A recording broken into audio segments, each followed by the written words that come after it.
Hello guys, मैं अर्पण अहिरवाल फिर उतारे आपके सामने एक नए ब्लॉग में। यार आज बहुत इंपॉर्टेंट बात करने वाला हूँ, क्योंकि जब मैं गया था कनाडा 2.5 साल पहले, तो मुझे ये होता था कि फर्स्ट मंथ में क्या क्या एक्सपेंस आने वाला है, क्योंकि हमें जीआईसी मिलती है फर्स्ट मंथ, है ना।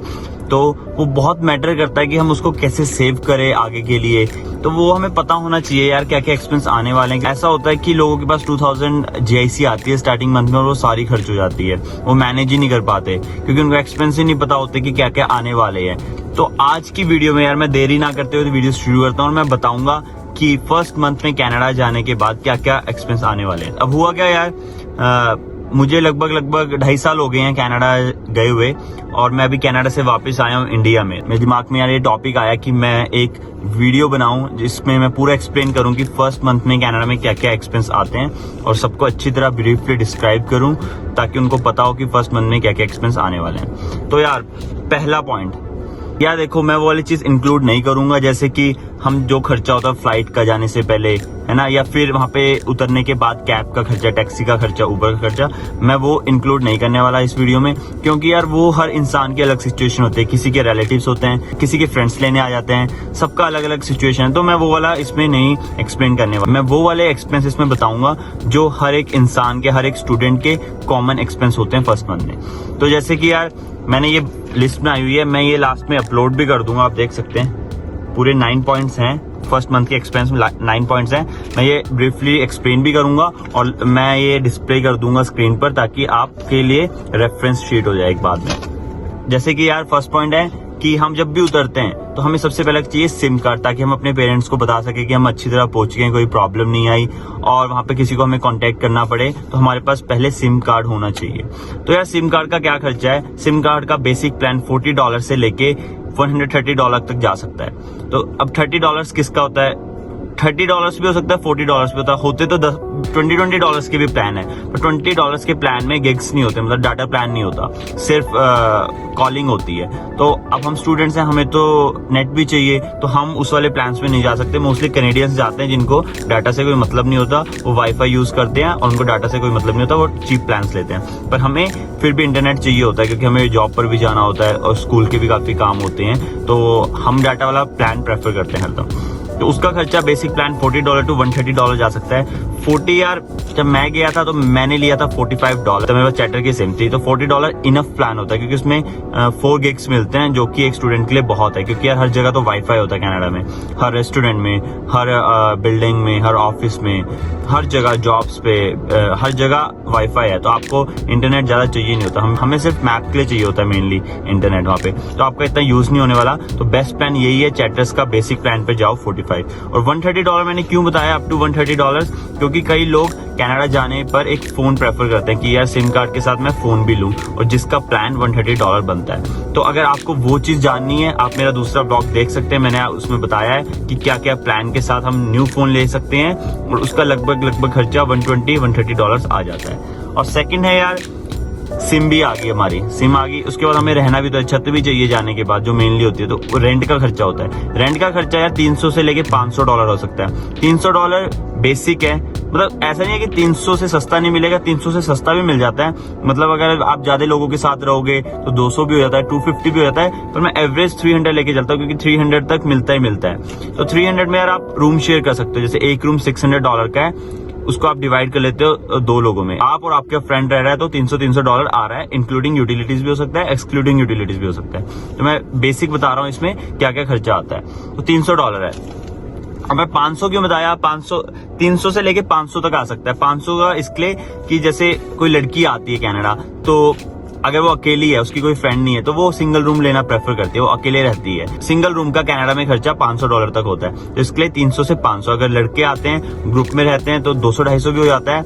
अगर एक लड़का, जैसे मैं था, मैंने अपने फ्रेंड के साथ शेयर किया था रूम, तो हम 600 भरते थे, तो 300 आता था। अगर कोई लड़की आती है या कोई लड़का आता है जो सिंगल रूम में रहना चाहता है, तो उसका 500 तक खर्चा आ जाता है, ठीक है। और इसमें एक चीज मैं इंक्लूड करना चाहूंगा, अगर मेरा रेंट 300 है तो भाई मुझे देने पड़ते हैं $600, क्योंकि कनाडा में फर्स्ट एंड लास्ट मंथ का सीन चलता है। फर्स्ट मतलब एक तरीके की वो सिक्योरिटी होती है, जब आपको घर छोड़ना होता है तो आपको 1 महीने पहले उन्हें नोटिस देना पड़ता है कि मैं घर छोड़ूंगा, ताकि उनको भी पता चल जाए एडवांस में कि आप घर छोड़ने वाले हो, वो दूसरे टेनेंट्स ढूंढ ले। इससे उनको भी फायदा हो जाता है यार, उनका घर खाली नहीं होता, वरना आप एकदम से छोड़ोगे तो 1 महीने क्या पता कोई आए ना और उनका घर खाली ही पड़ा रहे।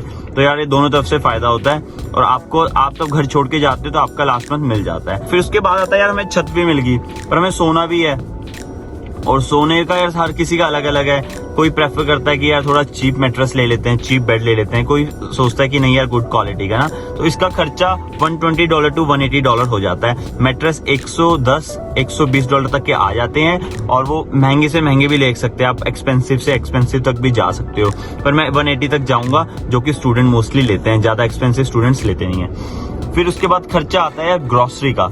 सब कुछ हो गया तो पेट में यार खाना भी तो डालना है ना, खाना तो बहुत जरूरी है। तो यार जब मैं आया था, अब मेरा सिचुएशन अलग थी, मेरे से बनाया नहीं जाता था, तो मैं मोस्टली बाहर खाता था। पर मैं आपको खर्चा बता देता हूँ। तो यार पापा आ गए थे, जैसे मैंने बताया कि मैं इंडिया आ रखा हूँ, तो माँ बाप थोड़ी सेवा करते रहते हैं, जूस पी और हेल्थी हो जाए। तो यार ग्रोसरी का खर्चा $150 से $200 तक आ जाता है। ये भी हम शेयर करते हैं, जैसे स्टूडेंट्स जाते हैं 2 या 3, जैसे भी उनकी ग्रोसरी शेयरिंग में होती है, तो 150 से लेके 200 तक खर्चा आ जाता है। 200 में मतलब मिनिमम 150 होता है, और मैक्सिमम 200-250 भी पहुंच जाता है। अगर कोई जिम करता है तो उसका ज्यादा खर्चा होगा, वो चिकन ज्यादा खाता होगा, अंडे ज्यादा खाता होगा, उसके प्रोटीन पाउडर्स आते होंगे, तो वो 200-250 तक भी चल जाता है। और कोई जो ज्यादा फास्ट फूड मंगवाता है बाहर से, पिज्जाज, बर्गर, तो ये भी चीज जरूरी है। जाते हैं हम ग्रोसरी करने तो आइसक्रीम पे मन आ गया, सोन पापड़ियाँ पड़ी होती है ग्रोसरी स्टोर, तो इंसान ये सोचता है कि यार इंडिया की याद आ रही है, सोन पापड़ी ले लेता हूँ। ऐसी ऐसी चीजें जो इंडिया की होती है ना, जो हमें यहाँ नहीं मिलती, तो उस पे मन आ। तो यार ये एडिशनल खर्चा है, इसके लिए मैं बता रहा हूँ 150 से 200। जो इंसान नॉर्मल चीजें खाता है, दाल रोटी, उसका 120 से $150 में सर जाता है। पर कोई ज्यादा चटपटा खाता है, फास्ट फूड वगैरह बाहर, तो उसका 150 खर्चा आ जाता है। कोई जिम वाला बंदा है, उसका 250 तक भी आ जाता है, क्योंकि उसके चिकन, अंडे और प्रोटीन भी हो जाते हैं। बाकी 150 से लेके 200 तक हर किसी का चल जाता है। उसके बाद बात आती है ट्रांसपोर्टेशन की। 1 मिनट यार, ये बड़ा डिस्प्ले।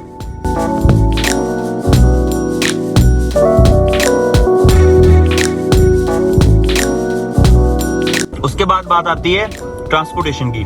तो यार मैं ना 2 कंपैरिजन करता हूँ, एक लंदन का, एक टोरंटो का। तो टोरंटो में यार क्या है, ट्रांसपोर्टेशन जो है वहाँ पे प्रेस्टो कार्ड बनता है, जैसे हमारे यहाँ पे इंडिया में मेट्रो कार्ड बनता है, डीटीसी कार्ड बनता है। कनाडा में जो टोरंटो शहर है, वहाँ पे प्रेस्टो कार्ड बनता है। तो प्रेस्टो कार्ड में हमें रिचार्ज कराना पड़ता है। जो उसका कार्ड की इनिशियल एक्टिवेशन चार्जेस होती है वो $40 होती है। उसके बाद हमें मंथली उसमें बैलेंस डलवाना पड़ता है, $122 मंथली हमें उसमें रिचार्ज करवाना पड़ता है। तो ये भी एक एक्सपेंस है। बट ये लंदन में ऐसा नहीं है। लंदन में जो हम अपनी ट्यूशन फी भरते हैं उसमें ही हम अमाउंट भर देते हैं बस सर्विसेज के लिए, तो हमें कोई कार्ड बनाने की जरूरत नहीं है। लंदन जो आ रहा है उसे कार्ड बनाने की जरूरत कोई नहीं है। हम अपनी ट्यूशन फी में ही पैसे दे देते हैं कॉलेज वालों को, बस की सर्विसेज दी है वो हमें पैन कार्ड दे देते हैं, और वो हम टैप करके पूरे लंदन में कहीं भी घूम सकते हैं। पर अगर आप टोरंटो जाते हैं तो प्रेस्टो कार्ड बनाना पड़ेगा, और उसका एक्सपेंस मैंने आपको बता दिया है। तो उसके बाद बात आती है यार कपड़ों की। जैसे कनाडा में जा रहे हो तो यार कपड़े भी चाहिए होंगे। मंथ एक्सपेंस में मैंने इसको कपड़ों को इसलिए डाला है क्योंकि यार मैं आया था सर्दियों में हमें कपड़े चाहिए होते हैं, तो मैंने वहीं से ली थी। एक विंटर जैकेट ली थी, एक विंटर शूज लिए थे। वो लेने ही पड़ते क्योंकि वहां के वेदर को वो सूट कर जाते हैं। आप इंडिया से भी ले सकते हैं, पर इंडिया में ऐसा वेदर होता नहीं है विंटर्स का, तो यहाँ पे वो वाले कपड़े महंगे मिलते हैं विंटर्स के। बाकी तो ठीक है यहाँ पे कपड़े, पर विंटर शूज यहाँ पे महंगे मिलते हैं क्योंकि यहाँ पे वो सीजन ही नहीं है। तो वहां जाके ले लेना। $100 से लेके $150 तक बढ़िया जैकेट आ जाती है, स्नो जैकेट, और $70 से लेके $150 तक बढ़िया से स्नो शूज आ जाते हैं। $70-80 के वॉलमार्ट में मिल जाते हैं अच्छे खासे, और अगर आप थोड़े अच्छे लेना चाहते हो ब्रांड के तो वो $150 तक आ जाते हैं। समर्स में आ रहे हो तो समर्स में ये विंटर का खर्चा ही नहीं है फर्स्ट मंथ का, पर फिर भी आपको आगे जाके विंटर्स आने पर ये चीजें लेनी ही पड़ेगी। तो इसके लिए मैं डाल रहा हूँ क्योंकि लेनी तो है ही, बट ये समर्स और स्प्रिंग में जो लोग आते हैं उनको जरूरत नहीं है, पर विंटर्स में आते हैं तो उसका मंथ का एक्सपेंस ये हो जाता है। फिर उसके बाद बात आती है एडिशनल सर्टिफिकेट एंड लाइसेंस की।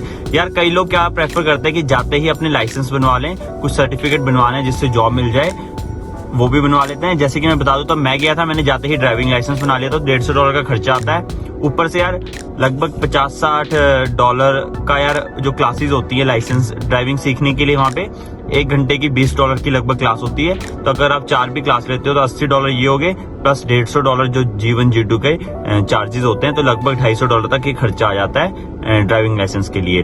और कोई अगर लाइसेंस चाहता है कि यार जॉब मिल जाए, किसी के फ्रेंड्स रहते हैं कनाडा में, वो उनको सजेस्ट करते हैं कि जब आओ तो यार सिक्योरिटी लाइसेंस बनवा लो, तो उसका लगभग $400 तक खर्चा आ जाता है। 350 से लेके $400 तक खर्चा आ जाता है। तो वो भी इस पे फर्स्ट मंथ का है, पर मैं सिक्योरिटी वाला नहीं डालूंगा क्योंकि हर कोई नहीं बनवाता, और ड्राइविंग वाला भी मैं नहीं डालूंगा क्योंकि कई लोग 18 ईयर्स के बाद आते हैं, 12th के बाद यहाँ पे कनाडा में, वो प्रेफर करते हैं कि बाद में बना लेंगे, अभी क्या बनाना।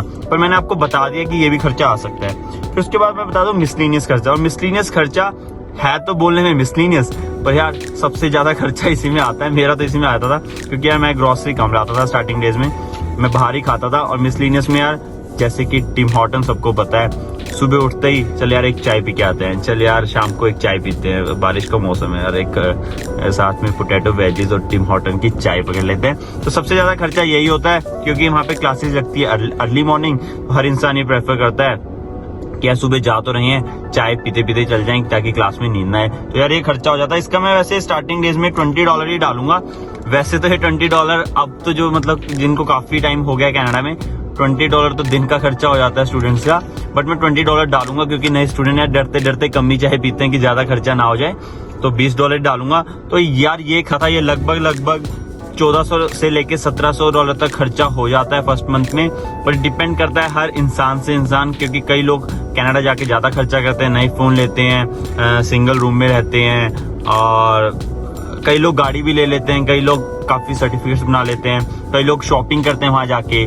तो अब खर्च अगर आप खर्चना चाहते हो तो ये 1700 से 7000 तक भी आ सकता है और 700 भी हो सकता है। ये आपके ऊपर है, आप कैसे मैनेज कर रहे हो, कैसे सेव कर रहे हो। तो यार मैं तो यही बोलना चाहूंगा सबको, लास्ट में यही सजेशन दूंगा कि जितने पैसे आप सेव कर चुको, यार कंजूसी नहीं करनी, पर यार नाजायज खर्चा भी नहीं करना, क्योंकि अगर आप ज्यादा खर्चा करते हो तो आपको आगे जाकर उतनी ही मेहनत करनी पड़ेगी। तो ऐसा रखना अपना मोटिव कि जब भी आप जाते हो, लैंड करते हो, बैलेंस रहे लाइफ। ऐसा भी नहीं कि यार खर्चा नहीं कर रहे, जहाँ जायज खर्चा है वहाँ खाना भी है। जो पेट में सबसे ज्यादा ध्यान रखना है यार, मेरे माँ बाप तो हरदम कहते थे पहले पेट, क्योंकि अगर आपकी सेहत ठीक है, आप हेल्थ कोई इशू नहीं है, हेल्थ इशू नहीं है, तो आप ज्यादा मेहनत भी कर सकते हैं, ज्यादा काम भी कर सकते हैं। पर अगर आपको प्रॉब्लम्स है, हेल्थ इश्यूज हो रही हैं, तो आप काम भी नहीं कर पाएंगे। तो इसके लिए यार अपने शरीर का ध्यान रखें, अपनी सेहत का ध्यान रखें, और उसके बाद अपनी मेहनत करें, डोंट वरी, है ना गाइस। ये वाली वीडियो मैं यहीं एंड करता हूँ। अगर आपको अच्छी लगी हो तो यार लाइक, शेयर एंड सब्सक्राइब करना ना भूलें, और बेल आइकन दबा दे मेरी नोटिफिकेशन आने के लिए। यार प्लीज यार भाई मुझे सब्सक्राइब करो ताकि मैं अच्छे कंटेंट ला सकूं। और थैंक्स यार फिर दोबारा, मुझे बहुत सपोर्ट एंड प्यार दे रहे हो।